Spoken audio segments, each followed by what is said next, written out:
Good morning students.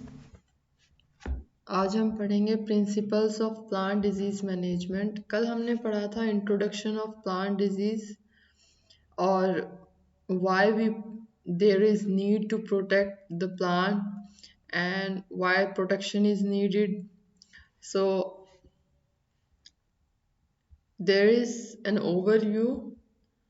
First, disease control versus disease management, मतलब जो disease को हम कंट्रोल कर रहे हैं और डिजीज को मैनेज करें, इनमें डिफरेंस क्या है। Management, planning against a disease और फॉर अ क्रॉप। प्लानिंग, कैसे हम उस डिजीज को कम कर सकते हैं, रिड्यूस कर सकते हैं या उसको ख़त्म कर सकते हैं, उसकी प्लानिंग क्या है उसको मैनेज करने की। उसके बाद है डिजीज जो साइकिल होती है, जो पैथोजन की लाइफ साइकिल के बारे में कुछ मैनेजमेंट्स के प्रिंसिपल हैं। उसके बाद क्लासिफिकेशन आता है आपका प्लांट डिजीज मैनेजमेंट का एंड देयर प्रैक्टिसेस। उसके बाद जनरल प्रिंसिपल्स हैं और इंटीग्रेटेड डिजीज मैनेजमेंट क्या होता है, इसके बारे में हम इस चैप्टर में पढ़ेंगे। पहला आपका जो टॉपिक है वो है disease control versus disease management. हमारा जो मेन एम, जो प्लांट पैथोलॉजी का जो पर्पस है वो है कि कैसे हम इकोनॉमिक ग्रोथ को बढ़ाकर डिजीज को अलग कर सकते हैं और जो हार्म्स, जो नुकसान हमें डिजीज के स्प्रेड होने से पहुंचता है, उसको हम कैसे कम कर सकते हैं और कौन कौन से हम ऐसे प्रिवेंटिव ले सकते हैं जिनसे हम उनके लॉस को बहुत मिनिमम से मिनिमम उस कॉस्ट को हम कम कर पाए। पिछले 6 साल में ये एक टेंडेंसी रही है कि हम एक डिजीज कंट्रोल मैनेजमेंट या पैथोजन कंट्रोल मैनेजमेंट के सिस्टम को हम मेजर कर रहे हैं। और according to Jurrer 1970, control is totally invalid word because it means we have resolved permanent of problem, but it is practically not possible because no one has control on plant disease.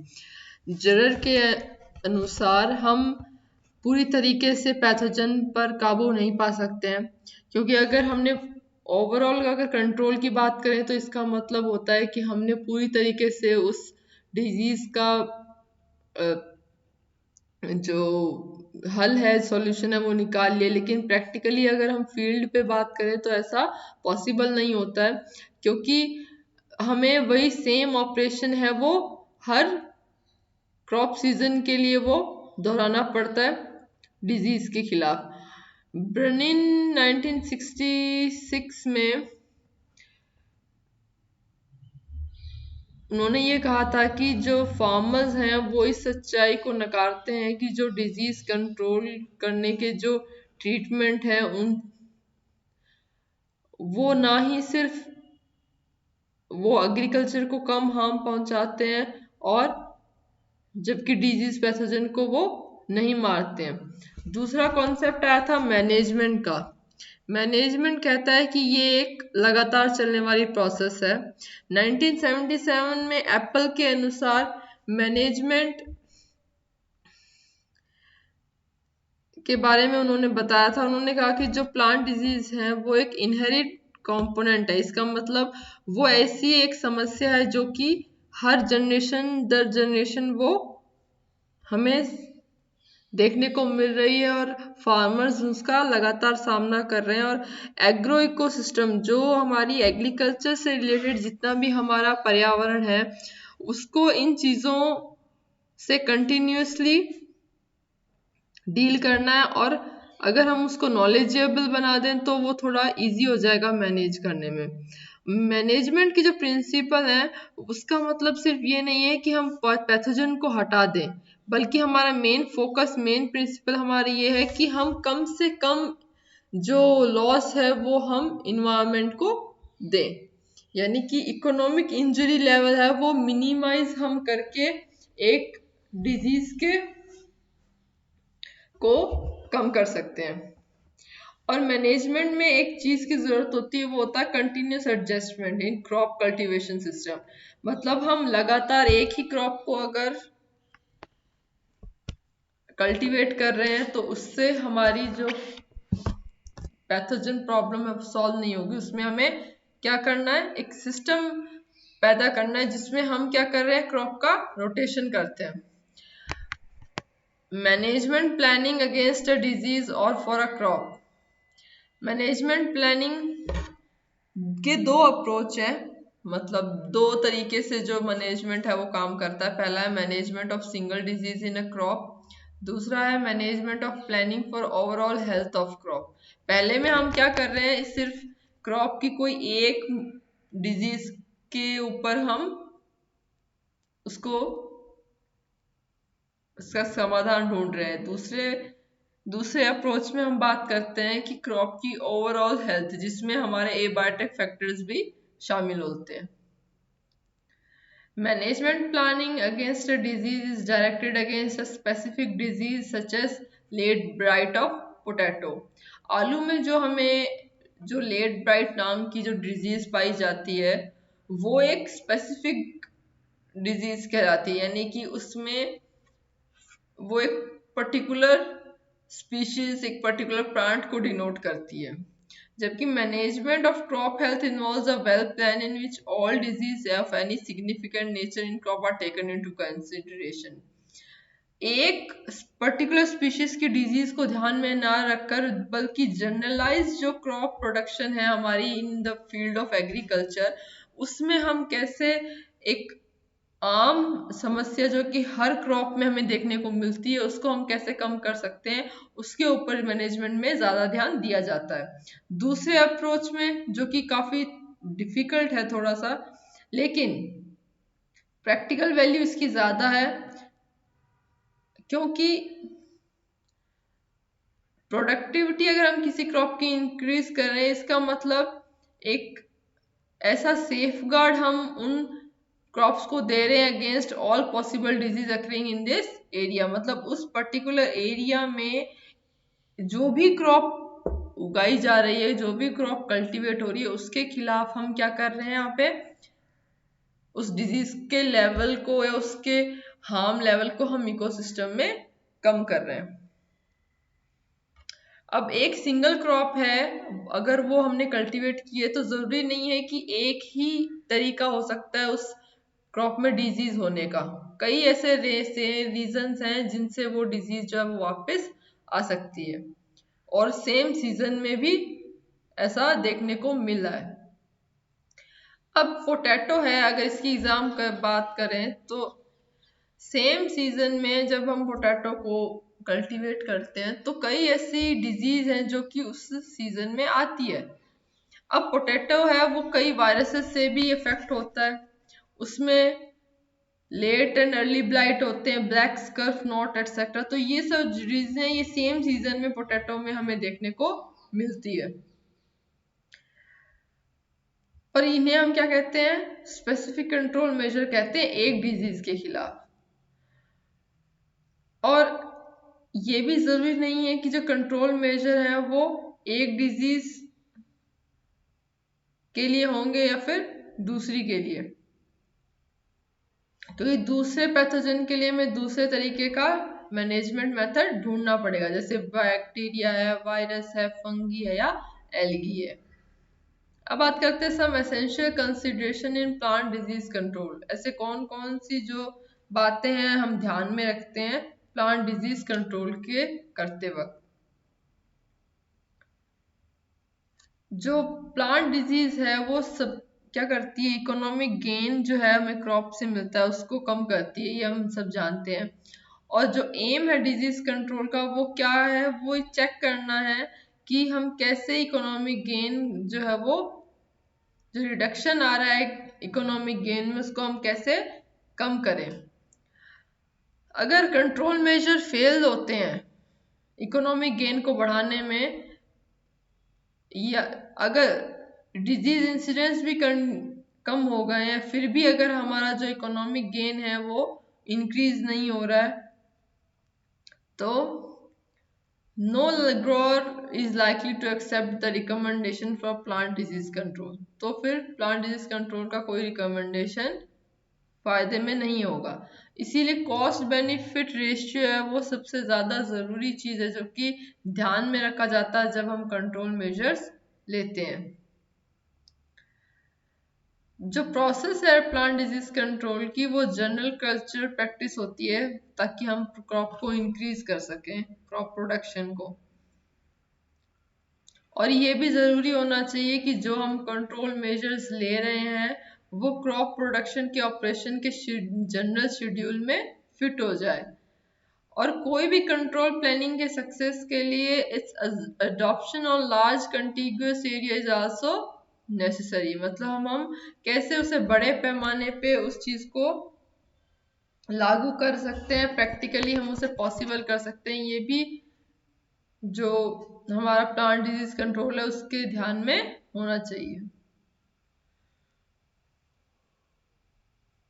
Field condition में जो भी pathogens हैं वो या तो air, water, insects, shifting of soil etcetera, इन सब में हमें देखना होगा। There is no method for raising an effective and permanent barrier against this agency of transmission of plant disease. कि हमें पता है कि कोई भी पैथोजन है वो थ्रू एयर, वाटर, इंसेक्ट कैसे या शिफ्टिंग ऑफ सॉइल कैसे भी वो प्लांट तक पहुंच सकता है। तो एक इफेक्टिव यानी कि असरदार और परमानेंट यानी कि पूर्ण रूप से एक ऐसा कोई बैरियर या रुकावट नहीं है जो हम पैदा कर सकें ताकि जो डिजीज है वो पैथोजन की वजह से प्लांट में ना फैले। If only one grower is the area rigidly follows principle of disease control in his crop, but neighboring grower neglect them and disease develop in the crop, its transmission to the neighbor field where control procedure were followed may easily take place as effect of particular treatment has disappeared। यानी कि for example दो field हैं, neighbouring field है दो, एक field में हम जो कंट्रोल मेजर्स हैं वो पूरी तरीके से लागू है और दूसरे में नहीं है। तो एक वक्त के बाद क्या होगा, जो जिस फील्ड में क्रॉप मेजर्स जो है क्रॉप के डिजीज कंट्रोल मेजर्स हैं वो लागू नहीं है, वहां से जो डिजीज है वो ट्रांसमिट होकर कहाँ आ जाएगी, जहाँ पे हमने कंट्रोल मेजर्स लगा रखे थे। तो इस सिचुएशन को हम अवॉइड करने के लिए क्या करेंगे, हमें ज्यादा पैसा खर्चना पड़ेगा, ज्यादा टाइम लगेगा और ज्यादा एनर्जी हमारी यूज होगी, ताकि हम उसी मेथड को, उन्हीं कंट्रोल मेथड्स को बार बार क्या कर रहे हैं, रिपीट कर रहे हैं, दोहरा रहे हैं। अगर हम chemical spraying of standing crop, अगर हम ऐसे कंट्रोल मेजर्स की बात करें जैसे हम स्प्रे करते हैं केमिकल्स का क्रॉप पे जो कि काफी ग्रो हो चुकी होती हैं, तो वो कोऑपरेटिव बेसिस पे उनको लिया जाता है और उनमें क्या आता है, लार्ज एडजॉइनिंग एरियाज, मतलब ऐसे जिस एक पर्टिकुलर एरिया जिसपे हम केमिकल स्प्रे कर रहे हैं उसके आसपास के जो एरिया है उनको भी हम साथ में लेके चलते हैं। And crop the frequency of application of treatment is less, chances of success of treatment are better and cost of control is reduce. तो इस केस में क्या होगा, जो हमारे ट्रीटमेंट का जो सक्सेस रेट है वो ज्यादा होगा और जो कॉस्ट है कंट्रोल की वो भी कम होगी।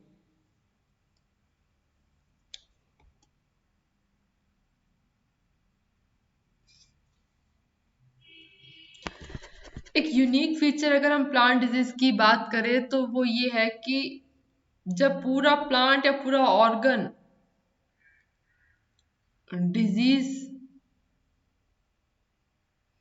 से इफेक्ट होगा तब हमें उसका जो क्या है रिकग्निशन पता चलेगा। और plants do not forward of their sickness, they have no system of tissue rejuvenation and an organ once destroyed cannot be easily replaced। और प्लांट्स में ये प्रॉपर्टी होती है कि अगर एक बार उनका कोई ऑर्गन डिस्ट्रॉय हो गया, खराब हो गया कोई टिश्यू, तो वो वापस रिजुविनेशन में नहीं जाएगा, यानी कि वापस वो अपनी इनिशियल स्टेट में नहीं आ सकता है। क्योर ऑफ सच और disease organ once destroy can not be usually replace, वापस उसको हम रिप्लेस या जो है बदल नहीं सकते हैं। और इसीलिए इनका जो क्योर है, इनका जो इलाज है वो पॉसिबल नहीं है। इसीलिए हम क्या करते हैं, ताकि हम ये कंट्रोल मेजर्स यूज करते हैं ताकि जो हेल्दी प्लांट्स हैं उसमें ये डिजीज जो है वो ना ट्रांसमिट हो।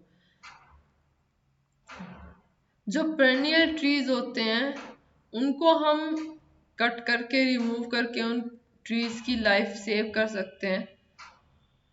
इन शॉर्ट टर्म जो टेंडर फील्ड क्रिप्स होती है, this type of surgery is not possible. Means जो छोटे पौधे हैं, वीक पौधे होते हैं, उनको हम कंट्रोल मेजर से वापस नहीं ला सकते। लेकिन जो ऐसे ट्रीज होते हैं, पेरेनियल ट्रीज जो कई सालों से फील्ड में है, उनको, उनका एक ऑर्गन खराब होने पे हम उनको वापस रिगेन कर सकते हैं। इसीलिए डिजीज कंट्रोल में सबसे जो इम्पोर्टेंट प्रोसीजर है वो है प्रिवेंटिव, ना कि क्यूरेटिव। यानी कि जो प्रिवेंटिव मेजर्स हैं वो पहले अप्लाई होते हैं, उसके बाद में जो उनकी डिजीज का अपीयरेंस है वो फील्ड में हमें देखने को मिलता है। अब बात करते हैं relationship between disease cycle and disease control. यानी कि एक डिजीज है वो एक पैथोजन के द्वारा हो रही है, तो वो पैथोजन अपनी लाइफ साइकिल कितने पीरियड में उस प्लांट में कंप्लीट करता है और हम कैसे उसके खिलाफ कंट्रोल मेजर्स ले सकते हैं, उनके बीच में संबंध हम पढ़ेंगे इस टॉपिक में। इफेक्टिव और इकोनॉमिक कंट्रोल के लिए हमें कुछ एस्पेक्ट्स हैं जिनके बारे में हमें नॉलेज होनी चाहिए। पहला है कॉज ऑफ द डिजीज, कि अगर एक प्लांट में कोई प्रॉब्लम देखने को मिल रही है, वो प्लांट को कोई बीमारी हुई है, तो उसका कारण क्या है। Second, mode of perennation and dissemination of virus और अदर इन्फेक्शंस कॉजेज, या किसकी वजह से वो जो अटैक है वो हुआ है। Third, host parasite relationship and means of secondary spread. Host parasite relationship होता है, पैरासाइट यानी कि जो अपनी लाइफ जो है वो डिपेंडेंट कर देता है होस्ट पे, यानी कि होस्ट हमारा यहाँ पे क्या है, प्लांट है। तो प्लांट और पैरासाइट में रिलेशनशिप होने का मतलब है कि एक पैरासाइट, एक पैथोजन कितनी लाइफ साइकिल अपनी होस्ट में कंप्लीट करता है और कितने टाइम पीरियड बाद में जो होस्ट है वो डेड हो जाएगा। उसके बाद सेकेंडरी स्प्रेड, यानी कि सेकेंडरी स्प्रेड होता है जब पैरासाइट है वो अपनी जनरेशन को प्रोड्यूस करता है और फिर वो जनरेशन फर्दर इन्फेक्ट करती है उस प्लांट को दोबारा से, या फिर नियर बाय जो भी प्लांट्स होते हैं उनको। फोर्थ हमारा मेन जो एस्पेक्ट है वो है effect of environment on pathogenesis in plant and spread of disease in the plant population. Environment में जब हमारा जो पैथोजन है वो स्प्रेड हो चुका है, कैसे वो डिजीज है वो पूरी प्लांट पॉपुलेशन को अफेक्ट करती है। जो हमारी डिजीज साइकिल होती है वो ये हेल्प करती है कि हम कौन सा कंट्रोल मेजर है वो सिलेक्ट करें, जो कि डायरेक्टली या इनडायरेक्टली, सीधे तौर पे ना हो के हम कैसे उस पैथोजन की लाइफ को कम कर सकते हैं या उसे किल कर सकते हैं। अगर फार्मर्स को ये नॉलेज होगी कि जो डिजीज है प्लांट में वो उसका पैथोजन है वो कौन है, तो हम कई प्रॉब्लम्स को अवॉइड कर सकते हैं और जो हमारे खर्चे हैं, जो फार्मर्स के जो एक्सपेंसेस हैं, उनको हम रिड्यूस कर सकते हैं। अगर प्लांट एबनॉर्मल कंडीशन में है, जैसे या तो जो लीव्स हैं वो येलो कलर की हो रही हैं, हम राइस के पौधे में देखते हैं, या अगर स्टंटेड ग्रोथ है, यानी कि जो ग्रोथ है वो रुक चुकी है। अब वीट में भी हम देखते हैं लीव्स येलो हो जाती हैं, तो जरूरी नहीं है कि ये वायरल, बैक्टीरियल या फंगल इन्फेक्शन हो, ये कोई दूसरे फैक्टर्स भी हो सकते हैं। और ये क्या है, मोस्टली दर्शाता है कि अगर कोई इन्फेक्शन वायरल, बैक्टीरियल या फंगल नहीं है तो उसमें किसकी कमी होगी, न्यूट्रिशंस की डेफिशिएंसी होगी। और अगर हम फंगिसाइड्स, बैक्टीरिसाइड्स, इंसेक्टिसाइड्स यानी कि ये क्या होता है, ये फंगल, बैक्टीरियल और इंसेक्ट को मारने के लिए जो केमिकल्स होते हैं, अगर हम उनको विदाउट असर्टेन होने से यूज करेंगे, असर्टेन होना यानी कि हमें पक्का विश्वास नहीं है कि जो डिजीज है वो बायोलॉजिकल है, तो वो क्या होगा, उससे हम रिसोर्स का वेस्ट का होगा, और knowledge of medium of survival of pathogen help in selection of correct control procedure and attacking the pathogen in its most vulnerable stage। यानी कि हम तब उस पैथोजन पे अटैक करें जब वो अपनी बहुत ही वल्नरेबल स्टेज, यानी कि वो बहुत ही वीक हो वो पैथोजन, उस केस में जब हम उस पर अटैक करेंगे तो वो ज्यादा इफेक्टिव स्टेप होगा। अब अगर हम लूज स्मट ऑफ वीट के डिजीज साइकिल की बात करें तो ये बताता है कि जो फंगस ये डिजीज कॉज करती है वो इंटरनली सीड बॉर्न होती है, and primary infection occur through spores disperse by wind during flowering stage of crop. यानी कि जब विंड में जो फंगी के जो स्पोर्स होते हैं वो डिस्पर्स यानी कि वो फैल जाते हैं, और जब फ्लावरिंग स्टेज होती है क्रॉप में, यानी कि जब फ्लावर ब्लॉसम होते हैं क्रॉप में, उस टाइम पे हमें हम बता सकते हैं कि जो सॉइल ट्रीटमेंट है या क्रॉप रोटेशन है या स्प्रेइंग ऑफ फंगीसाइड है, ये सारे मेथड क्या होंगे, इनएफेक्टिव होंगे इस डिजीज के लिए। क्यों? क्योंकि जो मेन कारण यहाँ पे जो डिजीज होने का है वो यहाँ पे विंड है, ना कि fungi itself। Okay, so the knowledge of environmental relation of the disease strengthen the management measure by modification of environment, and also helps in ascertaining the approximate time of appearance and severity of disease,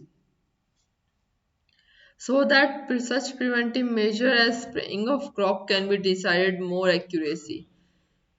यहाँ पे हमें ये बात का ध्यान रखना होगा कि कुछ ऐसे फैक्टर्स होते हैं जो कि फंगिसाइडल, बैक्टीरिसाइडल या वायरस से रिलेटेड नहीं होते हैं। वो डिजीज जो है वो उसके फैलने का रीजन कुछ और है। प्रिवेंशन ऑफ प्राइमरी इन्फेक्शन और initiation of disease depends on management of primary inoculum.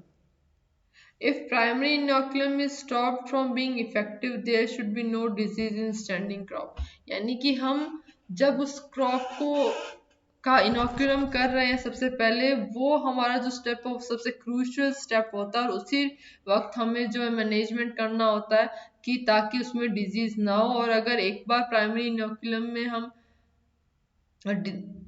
Effective steps ले लेंगे तो जो स्टैंडिंग क्रॉप होगी, जो ग्रो होने के बाद जो क्रॉप हमें मिलेगी, उसमें कोई भी डिजीज नहीं होगी। दूसरे वर्ड्स में हम कहें कि अगर सीड और सॉइल इनोकुलम जो हम ले रहे हैं वो पैथोजन की एंट्री उसमें बंद है आउटसाइड सोर्सेज से, तो हम उस क्रॉप को डिजीज होने से बचा सकते हैं। यानी कि जो हम सॉइल लेंगे वो कौन सी लेंगे, पैथोजन फ्री, और जो सीड होगा वो भी क्या होगा, पैथोजन फ्री। तो हमारी जो क्रॉप है वो कई हद तक डिजीज से बच जाएगी। These ideal situations hardly exist anywhere, only in such disease where there is single source of survival and entry of the pathogen in field. Complete prevention of this disease possible by creating any one of above ideal situation। यानी कि जो हमने situation की बात की उनमें से अगर हम कुछ ऐसे मेजर्स लेते हैं तो ये हम पॉसिबल है कि हम डिजीज को कम्प्लीटली प्रिवेंट कर सकें। अब जो ये एग्जाम्पल है हमारा लूज स्मट ऑफ वीट का, वो बहुत ही अच्छा एग्जाम्पल है। Integration of different approaches of disease control nearly approaches the goal of achieving all three ideal condition. यानी कि जो सॉइल बोर्न जो डिजीज होती है वो सेकेंडरी स्प्रेड होता है फील्ड में, और सेकेंडरी स्प्रेड जो फील्ड में या फिर disease which inoculum come from outside, यानी कि थ्रू एयर अगर आ रहा है तो वो इस केस में क्या होता है, हमें इंटीग्रेटेड प्रिंसिपल्स ऑफ मैनेजमेंट की जरूरत पड़ती है। नेक्स्ट लेक्चर में हम पढ़ेंगे basis of disease management principles.